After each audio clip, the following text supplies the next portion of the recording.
भी आसान है, और एक जो क्रिएटिव टीम है और टेक्निकल टीम है उनकी सबके इनपुट आते हैं तो प्रोडक्ट बेटर बनता है।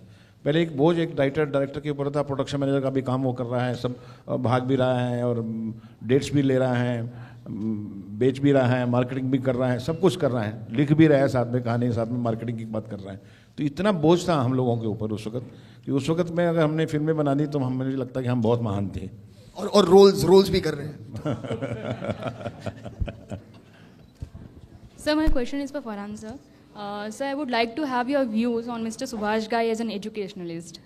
As an educationalist, his contribution for the field of education that he is pursuing. जी मेरा पर्सनल व्यू, मैंने मतलब ये पहले भी कहा है, ये सवाल मुझसे कई बार पूछा गया है। मेरा पर्सनल व्यू है कि मतलब इवेंचुअली जो स्टूडेंट्स हैं वो एक एजुकेशन चाहते हैं, और अगर उन्हें लग रहा है, अगर वो इतनी स्ट्रांगली अपना ओपिनियन वॉइस कर रहे हैं कि उन्हें लग रहा है कि जो सेटअप या जो जिस तरह से एक डिपार्टमेंट क्रिएट किया जा रहा है, that is something that they are not feeling very comfortable with और हैप्पी विद, और they feel that their work और their education could suffer, you know, I think it is important for the people in charge, for authorities to listen to them, you know, and then to arrive at some kind of a conclusion, because FTI again is such a reputed institute, मतलब सालों से, और वहाँ से भी हमें इतना talent मिला है, इतने सारे एक्टर्स आए हैं, कैमरामैन आए हैं, बहुत सारे लोग आए हैं वहाँ से। तो we want those people to study happily. ये बहुत एक ज़रूरी चीज़ है, क्योंकि अगर आप किसी भी कॉलेज में जाए, स्कूल में जाकर आप खुश नहीं है वहाँ पर पढ़ते हुए, तो आप क्यों जा रहे हैं? तो the fact that they are there, I think it's important for their concerns to be addressed, and I have said this even before. You see, FTI is my mother institute. I was the first student from FTI, and I have seen growing FTI. FTI has given the best of the talent, but most of the faculty is from FTI, you see. And we feel very, very pain when these kind of failures happen in any academy like FTI, such a wonderful academy over there. So definitely I agree with him कि students के लिए बहुत important है उनका खुश रहना बहुत important है, particularly they are creative community, see they are thinkers, they are ideators. It's very important for us to look at them with a different perspective than an ordinary college or ordinary institution. मुझे उनकी एक थोड़ी सी hesitation होती सवाल पूछने से पहले,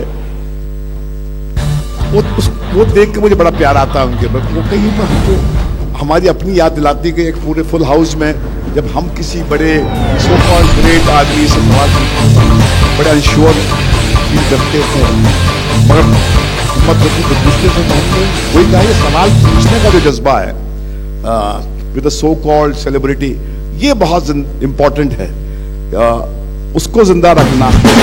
और ये बड़े बहादुर बच्चे हैं जो hello everyone, welcome to YouTube Space Mumbai। ये दुनिया जो है इसमें परफॉर्मर्स बहुत कम हैं, स्पेक्टेटर्स ज्यादा हैं, क्योंकि परफॉर्मर होने के लिए हिम्मत चाहिए। निंदक भरे हुए हैं दुनिया में, but the world belongs to the performer, not to the critic. वो जो निंदा करते हैं कि तुमको ऐसा करना चाहिए था, वो ऐसा करना है, वो तो दुनिया भरी है उससे। इसलिए वो कटघरे में खड़ा अपना वो जो एरिना में उतरता है, वो है जिसने इतिहास लिखा है फिल्म इंडस्ट्री का। तो वो जज्बे को जिंदा रखने वाले ये जो नौजवान पीढ़ी थी, उनको मैंने कहा ये जज्बा जिंदा रखना बहुत इंपॉर्टेंट है। रीजनल सिनेमा यकीनन उसका एक ब्लूम फेज आएगा, क्योंकि जब ग्लोबलाइजेशन की आंधी जो है उसकी शिद्दत बढ़ेगी तो लोग अपनी जड़ों से जुड़ने का प्रयास करेंगे।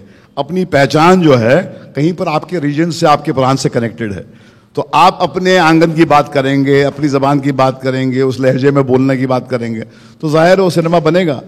तो मगर मुझे लगता है कि रीजनल सिनेमा का स्तर जो है उसमें क्वांटम लीप ऑलरेडी आ चुका है। जैसे बंगाल के हमारे कुछ फिल्म मेकर्स हैं, आउटस्टैंडिंग फिल्म मेकर्स हैं, एंड वहाँ से हम को बहुत सीखना है, और एक क्रॉस वेंटिलेशन चलते रहना चाहिए। एक ज़माना था कि जो हमारे यहाँ वहाँ से बंगाल से बहुत सारे टेक्नीशियंस, राइटर्स, अभी हम इनको हमने लाए हैं बंगाल से, सुरेता सेन गुप्ता जी राइटर हैं, तो हम इसलिए नीयत से लाए क्योंकि वो गहराई जो उस प्रांत की है, महाराष्ट्र और बंगाल में सिनेमा इसलिए ब्लूम किया था because there was a tradition of the arts here. Literature का बहुत बड़ा गहरा ट्रेडिशन था, तो आई थिंक ये मिल मिला के कुछ रंग हमारा जो है गाढ़ा होगा। में बिजनेस बढ़ गया इसीलिए उतनी हुई है या 50% परसेप्शन का हाथ है? तो परसेप्शन का भी बहुत बड़ा हाथ है कि मराठी फिल्में चल रही है, मराठी फिल्में बहुत बिजनेस कर रही है, 30 करोड़ 35 करोड़। तो ये जो एक हवा बनी हुई है वाकई में वैसा है या कुछ और है, ये ऑडियंस को जानना और स्टूडेंट्स को जानना बहुत ज़रूरी था। तो I think what whistling woods is doing here by having this festival of sorts and, you know, celebrating cinema, I think it's a great initiative.